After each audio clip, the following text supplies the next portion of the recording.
Now next is principle of surveying. Now principle किसी भी चीज का क्या होता है, उस चीज को प्रॉपरली करने का तरीका। सो सर्वेइंग को प्रॉपरली करने का तरीका है, सर्वेइंग को एक्यूरेसी के साथ करने के तरीके को ही हम बोलते हैं क्या, प्रिंसिपल ऑफ सर्वेइंग। सो यहाँ पर हमारे पास there are two principles of surveying, हम एक एक करके इसको डिस्कस करेंगे।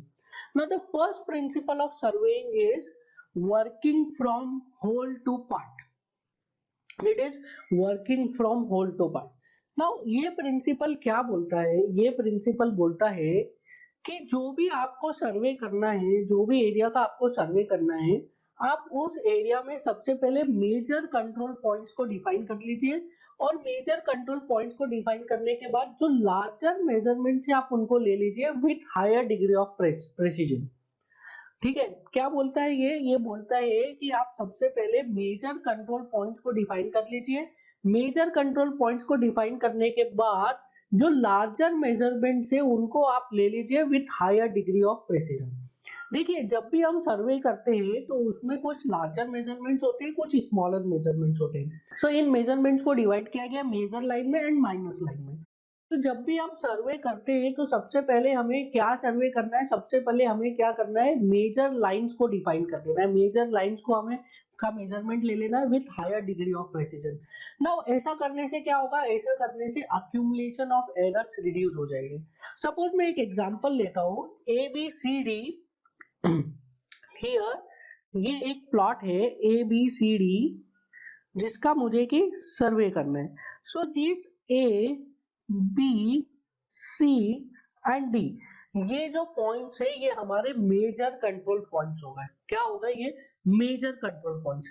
नाउ अब इन मेजर कंट्रोल पॉइंट से मैं क्या करूंगा, सबसे पहले लार्जर मेजरमेंट्स ले लूंगा। Larger measurements means A B को ज्वाइन कर लिया, बी सी को ज्वाइन कर लिया, सी डी को ज्वाइन कर लिया एंड डी ए को ज्वाइन कर लिया।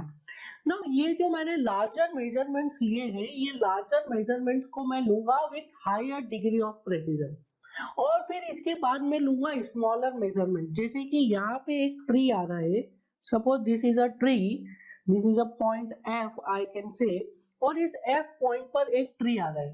तो जब मैंने मेजर अपने मेजर कंट्रोल पॉइंट्स को डिफाइन कर लिया है और लार्जर मेजरमेंट्स को मैंने ले लिया है with higher degree of precision, उसके बाद ये जो ऑफसेट्स है, ये ऑफसेट को मैं मेजर करूंगा, that is line E F. इस ई एफ लाइन को मैं मेजर करूंगा, this is my minor measurement, और इसको मैं लोअर डिग्री ऑफ प्रेसिजन से भी ले सकता हूँ। नाउ इससे फायदा क्या हुआ है, इससे फायदा ये हुआ है कि एक्यूमुलेशन ऑफ एरर्स जो हो रहे हैं वो रिड्यूस हो जा रहे हैं। कैसे एक्यूमुलेशन ऑफ एरर्स रिड्यूस हो रहा है, आप सपोज कीजिए कि अगर मैं इसके ऑपोजिट, इसके रिवर्स में इस अगर मैं सर्वे करता कि पहले मैं जो है ईएफ को मेजर कर लेता, फिर मैं डी सी को मेजर करता। तो अगर ईएफ को आपने हायर डिग्री ऑफ प्रेसिजन से मेजर किया है और डी सी को आप लोअर डिग्री ऑफ प्रेसिजन से मेजर कर रहे हो, तो डी ई में तो एरर आया ही है आपका, और उसकी वजह से ईएफ में भी एरर आ गया है। क्योंकि ईएफ को आप कैसे डिफाइन करोगे, ईएफ को आप डिफाइन करोगे with respect to D C only. So अगर आपने डीसी वाली मेजर लाइन को लोअर डिग्री ऑफ प्रेसिजन से मेजर किया है तो डीसी में तो एरर है ही, पर उसकी वजह से ईएफ लाइन जो आपने हायर डिग्री ऑफ प्रेसिजन से मेजर किया है उसमें भी एरर आ गया है। तो क्या हुआ, एरर एक्यूमुलेट होती जा रही है। ठीक है, तो इसलिए आप हमेशा क्या करेंगे, इसलिए हमेशा सर्वे करते हुए हम प्रिंसिपल को फॉलो करेंगे, working from whole to part.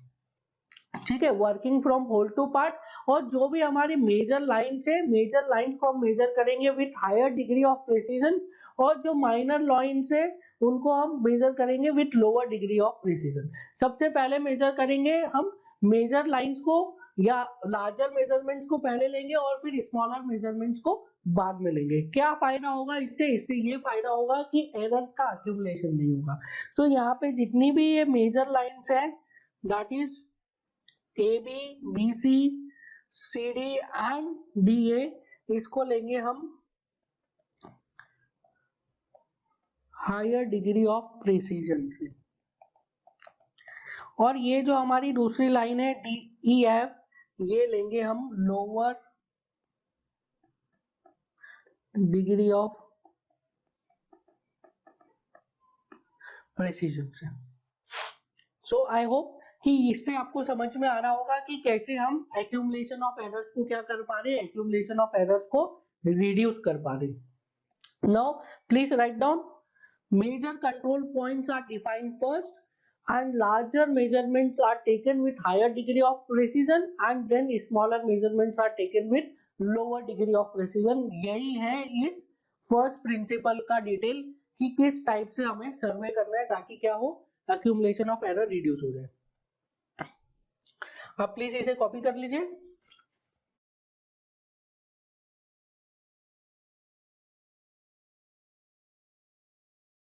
Now जो सेकंड प्रिंसिपल है वो बोलता है taking location of a point with reference to minimum two fixed reference point। ठीक है, taking location of a point with reference to minimum two fixed reference point। देखिए आपको किसी भी एक पॉइंट को डिफाइन करना है, सपोज मैं ये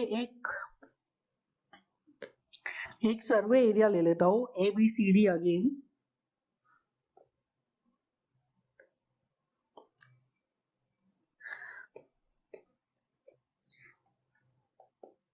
ABCD मैंने एक सर्वे एरिया ले लिया। नाउ अगर मुझे ये सर्वे एरिया में किसी पॉइंट या किसी एक नेचुरल फीचर F को डिफाइन करना है, F पे यहाँ पे सपोज कोई एक ट्री है समझ लीजिए यहाँ पे, और इस ट्री को मुझे डिमार्केट करना है, तो मैं इस ट्री का जो डिमार्केशन करूंगा वो minimum two fixed reference point से करूंगा। कि मैं ऐसा नहीं बोल सकता कि this point F is at a distance of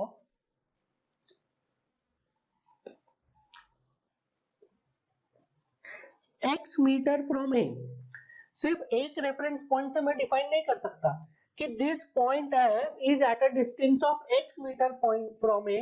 अगर मैं ऐसा बोलूंगा तो ये तो काफी सारे पॉइंट्स को रिप्रेजेंट कर देगा।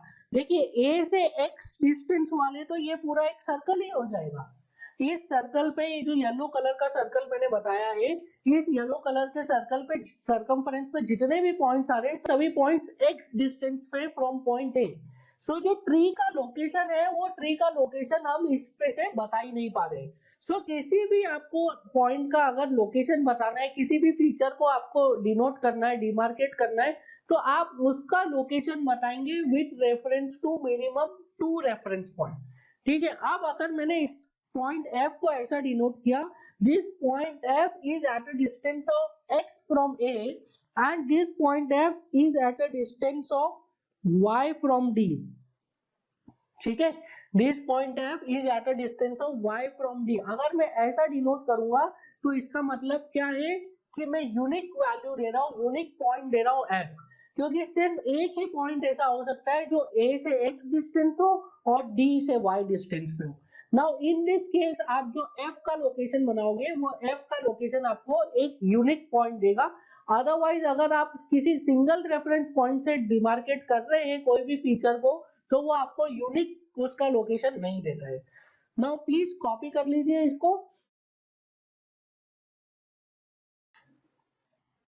नाउ देखिए suppose there is a station S, इस स्टेशन को मुझे डिमार्केट करना है, तो इस स्टेशन S को मैं कैसे डिमार्केट कर सकता हूँ, इस स्टेशन S को मैं लिख सकता हूँ this station S is at a distance of small x from B and is at a distance of small y from A। सो मैंने ये बता दिया कि B से स्मॉल x डिस्टेंस पे और A से स्मॉल y डिस्टेंस पे। तो ये जो डिस्टेंस वाला मेथड होता है, हम डिस्टेंस को कैसे मेजर करते हैं, हम डिस्टेंस को मेजर करके करते हैं चेन से। So this is called as chain method. In the second case हमने क्या किया है कि एक पॉइंट है S जिसको कैसे मैंने डिफाइन किया गया है, इसको मैंने ऐसे डिफाइन किया है, it is at the offset of x distance and the length of offset is y। so in this case हमने कैसे डिफाइन किया, हमने दो चीजों से डिफाइन किया, पहला तो x distance and दूसरा y distance। now this is called as offset method।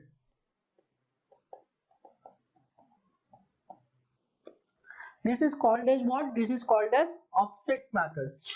now in the third case हमने इस S पॉइंट को कैसे डिनोट किया है, S स्टेशन को डिनोट किया है from two reference point A and B, और यहाँ पे मैं उनको लेंथ नहीं बता रहा हूँ, यहाँ पे मैं सिर्फ और सिर्फ क्या बता रहा हूँ, बियरिंग बता रहा हूँ. That is point x, that is point S is at an angle of theta A with respect to north from A, and it is at a distance of theta B with respect to north from B. So इस तरीके से हमने यहाँ पे S point का location बताया है. तो यहाँ पे हम किस चीज का यूज कर रहे हैं, हम इसमें कंपास का यूज कर रहे हैं. So this is called as compass method. समझ में आया? पॉइंट ए से उसको बोला है at an angle of theta A from north, and point B से बोला है at an angle of theta B from north. तो दो रेज निकलेगी, दोनों रेज जहां पे जाके इंटरसेक्ट होगी उस पॉइंट पे हमें हमारा स्टेशन का लोकेशन मिल जाएगा. नाउ नेक्स्ट इज, इसमें हम क्या कर रहे हैं, इसमें हम लेंथ भी बता रहे हैं that it is at an distance of X, and इसमें हम इसका डायरेक्शन भी बता रहे हैं, theta b. So the point S is at a distance of x from B and at an angle of theta b from north at B. So इस type के method को क्या बोलेंगे, ट्रैवर्सिंग. ट्रैवर्सिंग क्यों बोलेंगे, क्योंकि इसमें हम एंगल का भी यूज कर रहे हैं और इसमें हम डिस्टेंस का भी यूज कर रहे हैं, तो इसको बोलेंगे ट्रैवर्स मेथड.